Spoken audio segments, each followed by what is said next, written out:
नमस्ते बच्चों। कक्षा 9 अपने साइंस का लेसन 6 उत्तक, इसका जो एक भाग है वो अपने पहले कर चुके हैं और दूसरे भाग के बारे में देखते हैं।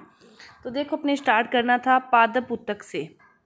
पादप उत्तक के दो भाग हैं अपने, इसके बारे में पढ़ चुके हैं, विभजोतक और एक आगे अपने आएगा वृद्धि हार्मोन वृद्धि। तो देखो, विभजोतक क्या है, इसको समझाने के लिए क्या किया गया है, एक पहले क्रियाकलाप किया गया है कि क्रियाकलाप क्या कहता है कि आप कोई भी 2 जार ले लो, उसको पानी से भरकर इसमें 2 प्याज रख दो। 2 जार ले लिए, पानी से भरकर ये क्या किए, 2 इसके अंदर प्याज रख दिए। ये प्याज के नीचे जो जड़ें टाइप मूल टाइप होता है ना प्याज के नीचे, वो तो आप क्या करो, रोज इसकी क्या करो, पहले तो सीधे रख दिए। अब देखोगे आप 1-2 दिन तो उनको सीधी ही उनकी रोज आप लंबाई मापोगे दोनों की कि नीचे तरफ कितनी वृद्धि होती है। फिर 3-4 दिन के बाद क्या करो, जैसे जार 1 वाला तो वैसे का वैसे रहने दो, जार 2 वाले का क्या करो, नीचे से जो जड़ें हैं इसकी उसको कटिंग कर दो। फिर आप क्या देखते हो, कई दिनों तक फिर उसकी लंबाई मापो, तो आप क्या देखोगे कि जार 1 में जो वृद्धि हुई है वो जार 2 में नहीं हुई। जार 1 में क्या हुई है, उनकी जड़ों में ज़्यादा वृद्धि हुई है, लेकिन जार 2 में वृद्धि नामात्र कह सकते हो, भी बिल्कुल भी नहीं और ज़्यादा भी नहीं, मतलब बिल्कुल ही थोड़ी बहुत वृद्धि हुई है जार 2 में। तो ये क्या प्रयोग दर्शाता है कि किसी विशेष भाग में ही वृद्धि होती है। ये सारा वही प्रयोग लिखा हुआ है कि इसके अंदर आप लिखो कि जार 1 में रोज कितनी वृद्धि होती थी और जार 2 में कितनी होती थी। तो ये क्या है, क्या दर्शाते हैं कि किस जार में रखी हुई प्याज की मूल लंबी हुई, जार 1 में हमारे द्वारा मूल के ऊपरी हिस्से को काट लेने के बाद क्या वह वृद्धि करती रहती है, नहीं करती रहती वह। और जब हम जार 2 में रखी प्याज की मूल के ऊपरी हिस्से को काटते हैं तो वे वृद्धि करना बंद क्यों कर देती है, क्योंकि उसी में तो वो विभजोतक पाए जाते थे जिनको हमने काट दिया। क्योंकि पादपों के कुछ भागों में ही विभजोतक पाए जाते हैं, कुछ भागों में ही वृद्धि होती है। जब हमने उन्हीं उत्तकों को, उन्हीं कोशिकाओं को ही काट दिया तो फिर वो वृद्धि कैसे करेंगे, वो वृद्धि नहीं करेंगे। तो देखो, पौधों में जो वृद्धि होती है वो कुछ निश्चित क्षेत्रों में ही होती है। ऐसा विभाजित उत्तकों के उन भागों में पाए जाने के कारण होता है, क्योंकि उन क्षेत्रों में क्या पाए जाते हैं, विभाजित उत्तक पाए जाते हैं जो आगे से आगे वृद्धि करते हैं, आगे से आगे जो गति करते हैं, ऐसे उत्तक उन क्षेत्रों में पाए जाते हैं। इसी कारण उन्हीं क्षेत्रों में वृद्धि होती है। तो हमने प्याज के उस मूल को काट दिया जिस मूल में क्या थे, विभाजित उत्तक थे, तो फिर वो क्या वृद्धि करे, उनकी वृद्धि रुक जाती है। तो ऐसे उत्तकों को ही क्या कहते हैं, विभजोतक। जो आगे विभाजित होते हैं ऐसे उत्तकों को ही क्या कहते हैं, विभजोतक कहते हैं। ये जो विभजोतक हैं वो किस भाग में स्थित हैं, विभजोतक की जो उपस्थिति वाले क्षेत्रों के आधार पर इन्हें क्या किया जाता है, शीर्षस्थ, कैम्बियम और अंतर्विष्ट भागों में वर्गीकृत किया जाता है। कि विभजोतक जो भाग पाए जाते हैं किन किन क्षेत्रों में पाए जाते हैं, उसी के आधार पर उसे क्या किया जाता है, 3 भागों में विभाजित किया जाता है, शीर्षस्थ, कैम्बियम और अंतर्विष्ट। तो विभजोतक के द्वारा तैयार नई जो कोशिकाएं हैं वो क्या होती है, प्रारंभ विभजोतक की तरह जो नई कोशिकाएं होती है वो क्या होती है, जो प्रारंभ विभजोतक की कोशिकाएं हैं उन्हीं की जैसी होती है। लेकिन जैसे जैसे ही जब बढ़ती है और परिपक्व हो जाती है और इनके गुणों में धीरे धीरे परिवर्तन होता है कि जैसे जैसे वृद्धि होगी फिर ही वो परिपक्व होगी और फिर उनके गुणों में क्या हो जाएगा, परिवर्तन होता जाता है टाइम के साथ। तो ये दूसरे उत्तकों के घटकों के रूप में क्या होते हैं, विभाजित हो जाते हैं। दूसरे उत्तकों के जो घटक हैं उनके रूप में ये क्या होते हैं, विभाजित हो जाते हैं। तो देखो, किसी भी पौधे में जो विभजोतक पाए जाते हैं वो 3 प्रकार के हैं। अभी जैसे आपने पढ़ा, शीर्षस्थ विभजोतक, अंतर्विष्ट विभजोतक और पार्श्व विभजोतक। पार्श्व विभजोतक का कार्य क्या होता है, किसी भी, जैसे इसकी जो मोटाई है पौधे की, उसकी मोटाई पर निर्भर करता है कि वो उसको मोटा करने की जो क्षमता होती है वो किस में होती है, पार्श्व विभजोतक में होती है। कि जो तना है स्टार्टिंग में ऐसा होता है, फिर धीरे धीरे वो उसकी जो मोटाई है वो क्या होती है, बढ़ती जाती है, काफी मोटा हो जाता है किसी भी पौधे पेड़ का तना।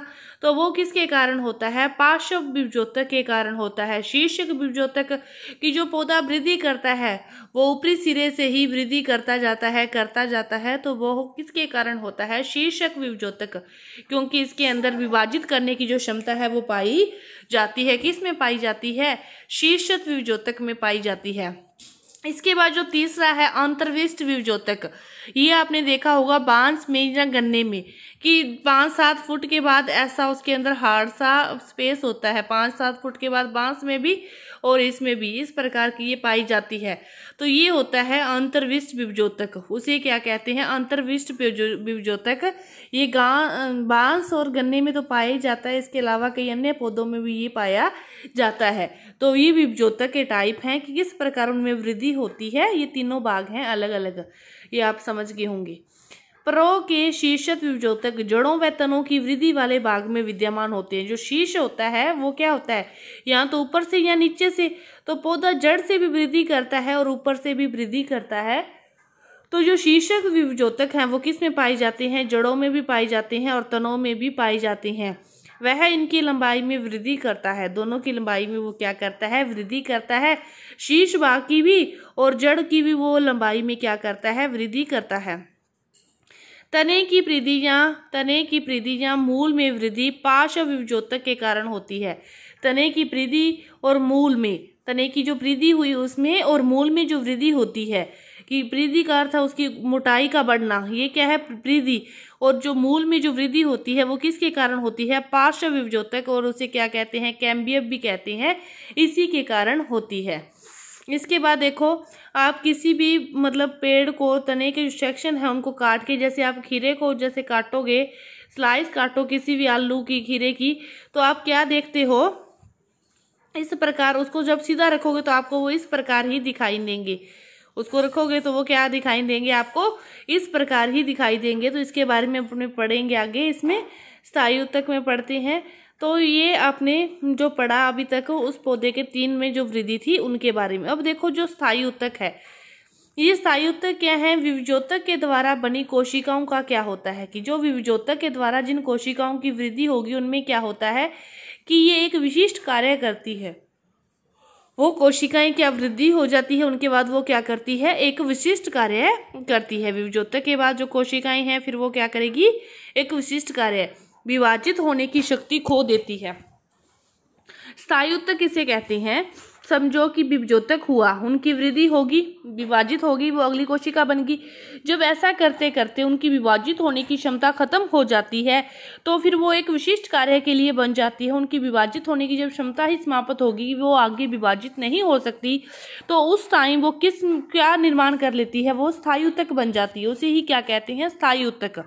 स्थायी उत्तक किसे कहते हैं कि विभजोतक के द्वारा जो कोशिकाएं होती हैं उनके बाद उनकी आगे विभाजित होने की क्षमता नष्ट हो जाती है, खत्म हो जाती है, और फिर वो वही किसी विशिष्ट कार्य के लिए वो बन जाती है। तो अब वो क्या कहलाती है? स्थायी उत्तक कहलाती है। और विभाजित होने की जो शक्ति है उनकी वो खो देते हैं, और जब आगे वो विभाजित नहीं हो सकते तो इसके फलस्वरूप क्या होता है कि वे स्थायी उत्तक का निर्माण करती है। फिर वो क्या बन जाती है? स्थायी उत्तक बन जाती है। और इस प्रकार एक विशिष्ट कार्य करने के लिए एक स्थायी रूप से और आकार लेने की क्रिया को विभेदीकरण कहते हैं। कि विभजोतक उत्तक से विशिष्ट कार्य के लिए बनने की जो प्रक्रिया है, उनका जो आकार लेने की प्रक्रिया है, इसे ही क्या कहते हैं? विभेदीकरण कहते हैं। विभजोतक की जो कोशिकाएं हैं वो विशिष्टीकृत होकर विभिन्न प्रकार के स्थायी उत्तकों का विकास करती हैं। विभजोतक की कोशिकाएं ही आगे चलकर एक स्टेप बाय स्टेप चलकर वो क्या बनाती है? स्थायी उत्तक बनाती है, स्थायी उत्तक का विकास करती है। तो ये अपना जो क्रियाकलाप अभी अपने देख रहे थे, तो वो क्या है कि एक पौधे के तने को लेकर उसको काटा है, स्लाइस में काटने के बाद अपने सभी सेशन को देखा है, उनको रंजित करके हुए, स्लाइड रखते हुए, ग्लिसरीन की बूंदें डाल के हुए कवर स्लिप से ढककर रखना है और उनका अध्ययन करना है। तो क्या जो सभी कोशिकाओं की संरचनाएं हैं वो एक समान होंगी? कितने प्रकार की कोशिकाओं को देखा जा सकता है? क्या हम उन कारणों का विचार कर सकते हैं कि कोशिकाओं कितने प्रकार क्यों हैं? तो अभी अभी अपने जैसे पढ़ा विभजोतक के बारे में, तो ये सभी जो कोशिकाएं होंगी एक समान नहीं होंगी। सभी कोशिकाएं क्या होंगी? एक समान नहीं होगी। कोई किस कार्य को करने के लिए होगी तो कोई किस कार्य को करने के लिए होगी, तो सभी क्या होगी? अलग अलग होगी। उसने कहा ना कितनी प्रकार की, बहुत प्रकार की। अलग अलग क्यों होगी? क्योंकि सभी जब स्थायी उत्तक बन जाती है तो वो किसी विशिष्ट कार्य को करने के लिए बनती है। जो जिस कार्य को करने के लिए बनती है वह उसी के जैसी होगी, दूसरी क्या होगी? उससे अलग होगी। तो सभी क्या होती है? अलग अलग प्रकार की होती है। ये देखो पित्त, संवहन मंडल, जाइलम का कार्य अलग होता है, जल को लेके जाना। मंजा किरण अलग होती है। प्रोटोजाइलम, मेटाजाइलम, कैम्बियम, फ्लोएम का कार्य क्या होता है, खनिज लवणों के लिए। पेरिसाइक्लिक, एंडोमर्सिस, कैंटेक्स, हाइपोड्रमिस, एपिड्रमिस, क्यूटिकिल और ट्राइकोम, ये सभी के कार्य क्या होते हैं, अलग अलग होते हैं। और ये मेटाजाइलम, प्रोटोजाइलम, ये क्या है, एक ही प्रकार के आगे भाग हैं। इन सभी के बारे में भी अभी अपने पढ़ेंगे। तो देखो सरल स्थायी ऊतक क्या है, अभी अभी अपने जो पढ़ा, एपिडर्मिस के नीचे कोशिकाओं की कुछ परतें जम होती है, जिसे क्या कहते हैं, सरल स्थायी ऊतक कहते हैं। किसे कहते हैं, एपिडर्मिस। एपिडर्मिस के नीचे ही कोशिकाओं की कुछ परतें होती हैं, उन्हें ही क्या कहते हैं, सरल स्थायी ऊतक कहते हैं।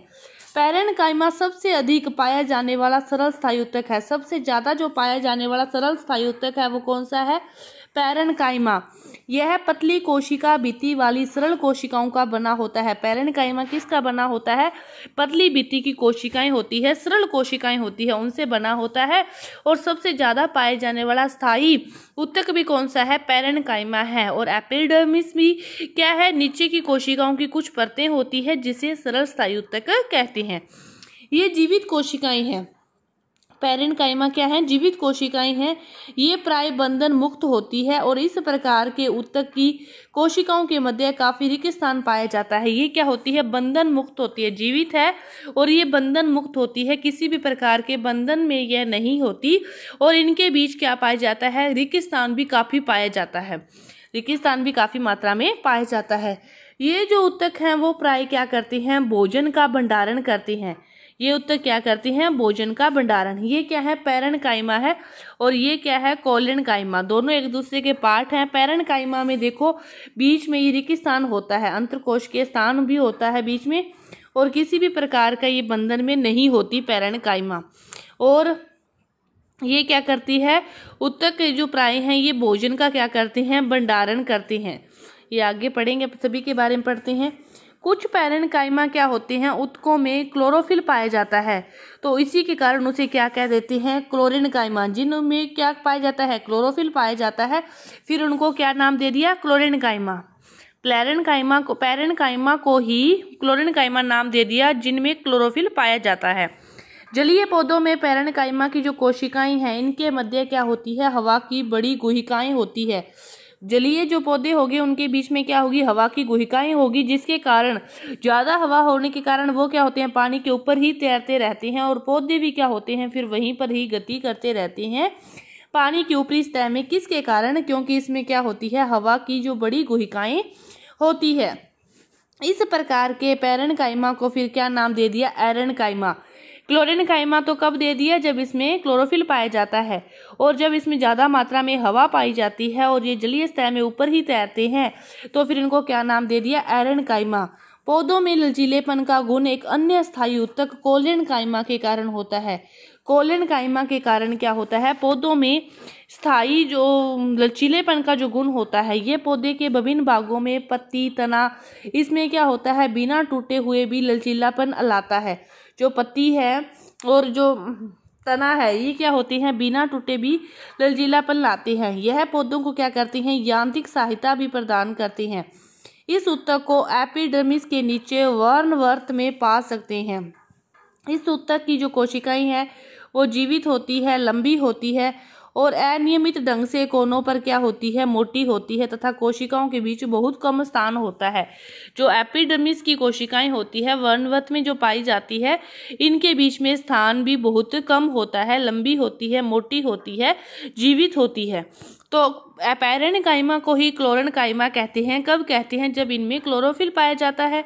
जलीय पौधों में पैरेन्काइमा में जब हवा भर जाती है तो इसे ही क्या नाम दे दिया, एरेन्काइमा नाम दे दिया।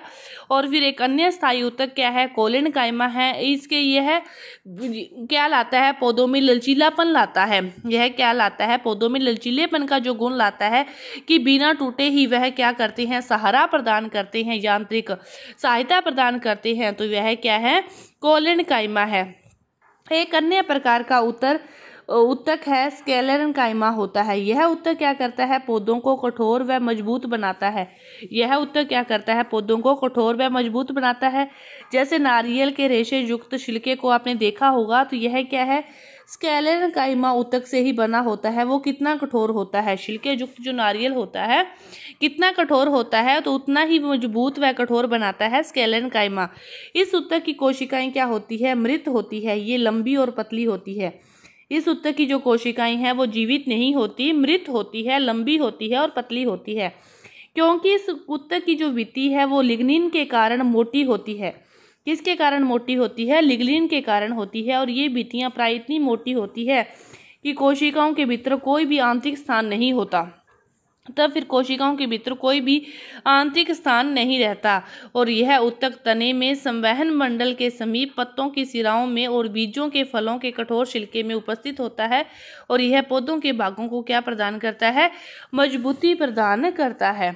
ये मजबूती प्रदान कौन करता है, स्क्लेरेन्काइमा। स्क्लेरेन्काइमा मजबूती प्रदान करता है। पेरेन्काइमा अलग चीज है। क्लोरोफिल पाया जाए तो क्लोरेन्काइमा है, और पानी में पाया जाए तो उसे क्या कहते हैं, पानी में तो एरेन्काइमा कहते हैं। और स्क्लेरेन्काइमा मजबूती प्रदान करता है मृत कोशिकाओं में। ये क्या होती है, मृत कोशिकाएं होती है। तो ये आपका था इसके बारे में, स्थायी उत्तक के बारे में। इसके आगे का जो भाग है वो अपने अगली वीडियो में करेंगे। धन्यवाद।